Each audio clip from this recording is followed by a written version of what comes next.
sobre Xandão versus Elon Musk. Esse vídeo talvez eu me arrependa de fazer.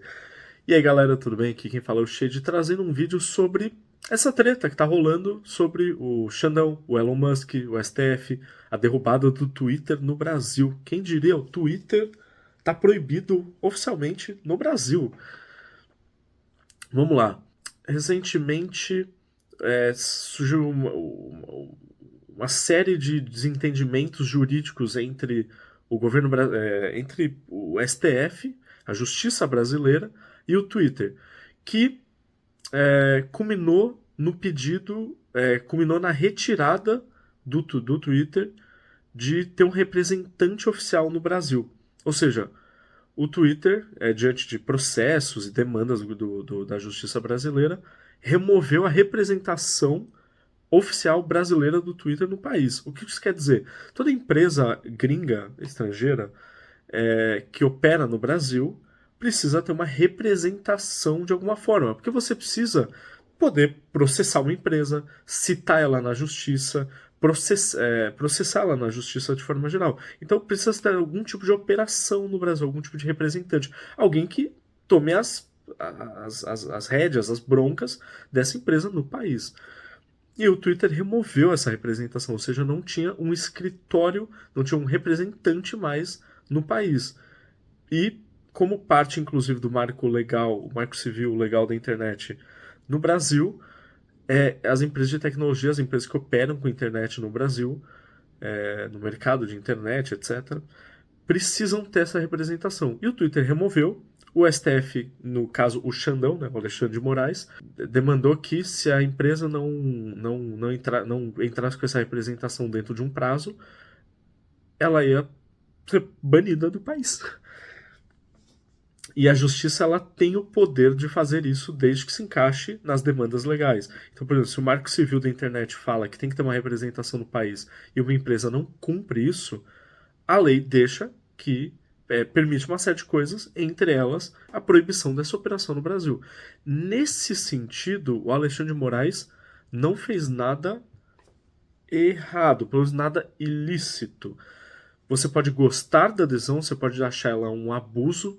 Eu, em partes, acho uma decisão abusiva no sentido de que ela é desmedida, mas, ao mesmo tempo, o argumento de que muita gente fala de que o Elon Musk não pode ferir a soberania nacional, tá certo.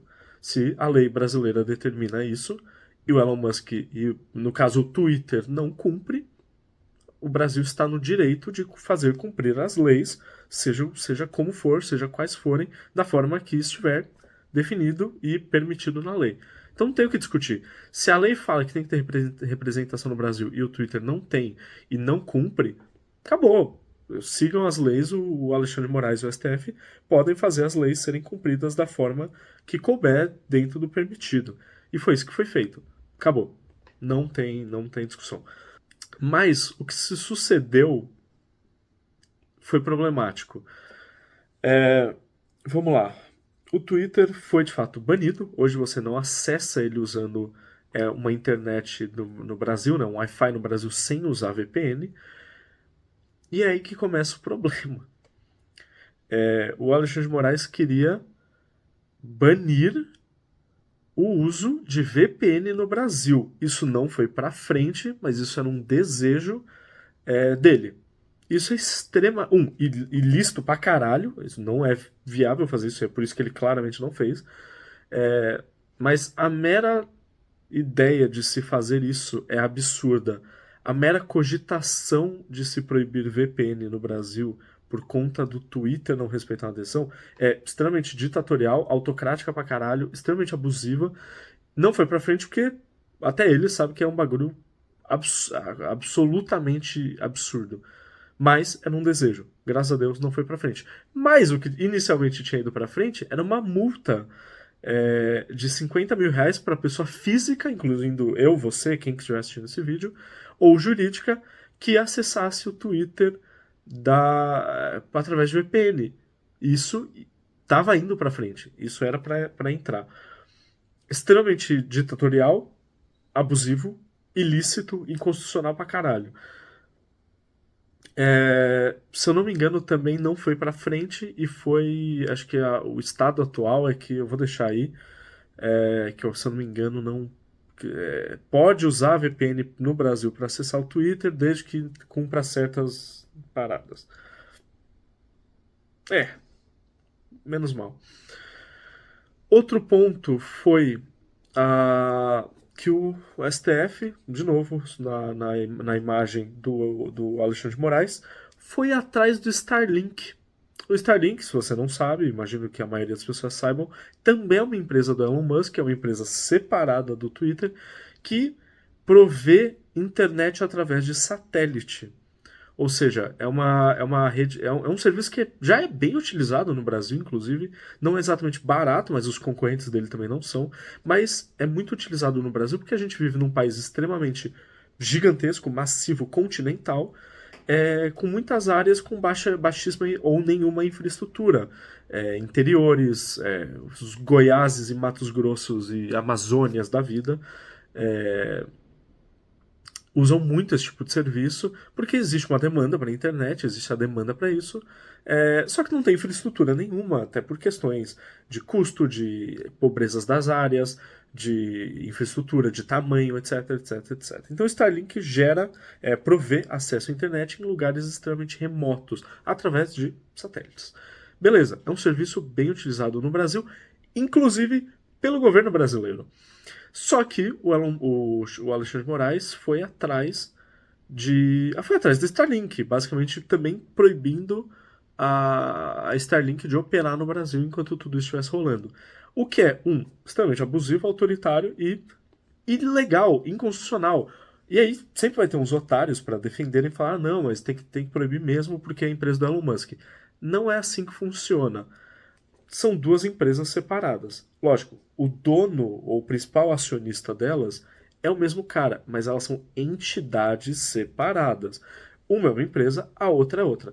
A empresa A, que é o Twitter, está descumprindo a lei e deve ser punida conforme a legislação brasileira. Show! A empresa B, Starlink, é outra coisa separada, não tem nada a ver com o Twitter. Não responde, não são os mesmos funcionários, não é a mesma empresa, não é a mesma figura jurídica. É como se não fosse a mesma pessoa. Porque não é a mesma pessoa jurídica. Não faz sentido você punir B pro que A fez, sendo que elas são coisas separadas. É que nem se você morasse sei lá, você mora com o teu irmão vai lá e tira a racha bêbado e bate o carro e faz merda. Aí ele é preso e você é preso também. Só porque o pai dele é o teu pai também. Tipo, lógico, essa é uma comparação bem boba, mas é pra escancarar o quão esdrúxula essa situação. Um B ser punido por o que um A fez. Não faz sentido. Tipo, pô, você ser preso pelo que seu irmão fez também. Os dois serem presos. Não faz sentido, não é isso que acontece, não faz sentido. Não é legal e constitucional e ilícito fazer isso. Então, assim, não quero passar pano pro Alexandre de Moraes, não quero passar pano pro Elon Musk. É, eu acho que existem acertos e erros nessa história de ambas as partes. O meu questionamento. A galera questiona muito a questão de. A galera de esquerda, né? Mais esquerda questiona muito essa parada de o quanto de poder bilionários podem exercer na sociedade, o que é um questionamento extremamente válido, porque realmente o quanto que pessoas físicas, só por terem muito dinheiro, deveriam ter o poder que elas têm na sociedade. E elas têm muito poder. Deveriam ter? Talvez não tanto quanto elas têm. Mas ao mesmo tempo, estando no Brasil, também tem que ser questionado o quanto que um cara, que no caso é o Alexandre de Moraes, pode ter um poder tão massivo quanto ele tem. O STF, por definição, é o órgão de justiça máximo no país. Então são as pessoas dentro do sistema judiciário mais poderosas do Brasil. Só que elas não estão lá por uma capacidade técnica. O STF não é um órgão técnico. Não, os juízes do STF não são os melhores e mais inteligentes e capacitados juízes do Brasil.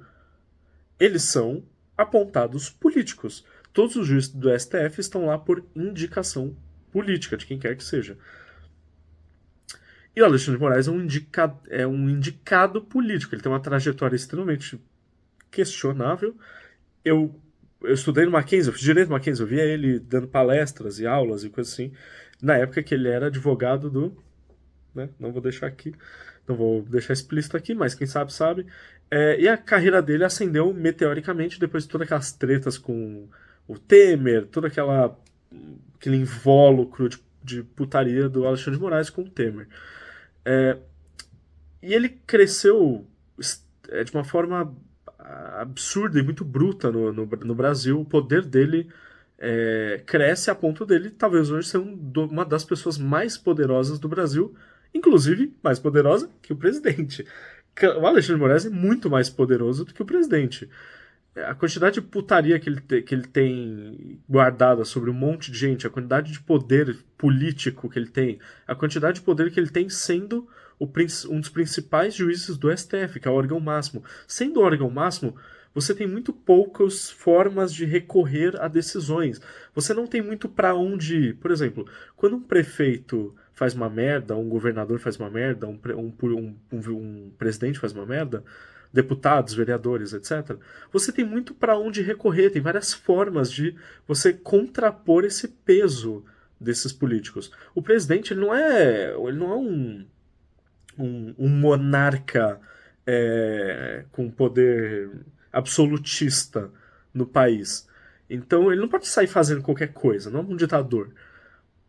Você tem mil pesos e medidas e contrapesos e formas de coibir excessos e abusos dos políticos do poder legislativo e executivo. O poder judiciário, menos. O poder judiciário tem menos entraves, tem menos contrapesos, tem menos formas de recorrer, e no caso do STF praticamente não tem, tem pouquíssimas formas de você contrapor o poder dos juízes do STF. Então, assim, a galera passa um pano, principalmente a galera de esquerda hoje em dia, passa um pano por Alexandre de Moraes porque concorda com o que ele tá fazendo. Quando ele era advogado e secretário de Segurança Pública do Alckmin, que a esquerda na época odiava, porque o Alckmin era a representação, uma das principais representações da extrema-direita no Brasil, a esquerda odiava ele, odiava o Alexandre de Moraes. Quando o Alexandre de Moraes virou ministro e começou a se propor favorável em causas como legalização das drogas, que eu sou a favor, mas assim, quando ele começou a puta, tem um termo pra isso. Ai. Quando juízes basicamente legislam. Quando ele começou a fazer isso com coisas que a esquerda concordava, ela começou a passar um pano para o Alexandre de Moraes. Quando o Alexandre de Moraes começou a ser tipo um cara que punha muita gente de direita na rédea curta, o pessoal de esquerda começou a apoiar o Alexandre de Moraes. O que é bem curioso você pensar no arco histórico disso nos últimos 10 anos. Mas a questão é assim, é legal você apoiar um cara que tem muito poder quando ele tá do seu lado. Só que, como com toda pessoa que tem muito poder, chega uma hora que as decisões dele podem não ir a favor do que você acha legal, justo, viável, o que você acha certo. E é hora de começar a se questionar se o STF deveria ter tanto poder quanto tem. E se o Alexandre de Moraes deveria ter tanto poder quanto tem. E sair puxando tantas rédeas do país quanto ele puxa. Não é sobre se ele tá certo ou errado só nesse caso. Eu acho que ele acertou em muita coisa, eu acho que ele errou em muita coisa. De forma geral, acho que ele acerta em coisas, erra em coisas, como todo mundo. É questão de entender se um homem, do mesmo jeito que o Elon Musk não deveria ter tanto poder quanto ele tem, um juiz do STF deveria ter tanto poder quanto ele tem? Não sei. É isso. Nossa, vídeo bem mais longo que eu tava achando que eu ia fazer.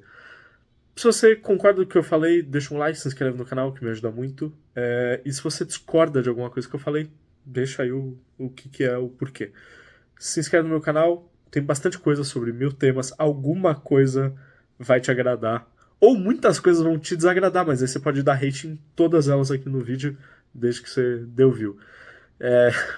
É isso, valeu.